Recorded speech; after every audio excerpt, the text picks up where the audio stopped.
In today's video, I'm going to teach you how to use Grammarly on Windows 10. Whether you write in Word, draft emails, or type in your browser, Grammarly can help you spot mistakes and improve clarity as you go. Let's walk through getting it set up and using it effectively. First, download the desktop app by heading to grammarly.com/desktop in your web browser. You'll see the option for Windows. Click Download, and your browser will save the installer to your computer, usually in the Downloads folder. This app is designed for Windows 10 and works across most places you type, so it's a great all-in-one option. Once the download finishes, open the file to begin installing. If Windows asks whether you want to allow the app to make changes, click Yes. The installer will guide you through the process. Just follow the on-screen prompts. Most people can stick with the defaults, and installation should only take a minute or two. After installation, launch Grammarly and sign in to your account. This keeps your settings and preferences synced.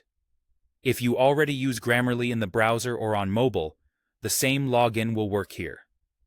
Once you're signed in, Grammarly will run in the background and be ready whenever you start writing. Now open any app where you write, Word, an email client, or your browser. You don't need to do anything special. Start typing as you normally would.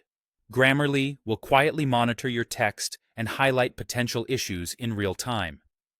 You'll notice subtle underlines or a small Grammarly icon nearby indicating that suggestions are available. As you type, Grammarly will surface suggestions for correctness, clarity, and style. To apply one, simply click on the suggestion. You'll typically see a brief explanation of what's changing, which helps you learn as you go. If the suggestion looks good, accept it with a click. If it doesn't fit your intent, you can dismiss it. This way, you stay in control of your voice while still getting helpful guidance. For more nuanced edits, open the suggestion card to see why Grammarly recommends a change. You might get clarity rewrites, word choice improvements, or tone adjustments that make your writing more direct and reader-friendly. If you ever accept a change and want to revert it, use your app's undo shortcut to roll it back. That's all you need to start using Grammarly on Windows 10. Download the app, install it, sign in, open your writing app, and let Grammarly show suggestions as you type. Click to apply the improvements that make sense for your message. With this setup, your writing gets clearer, cleaner, and more consistent everywhere you write.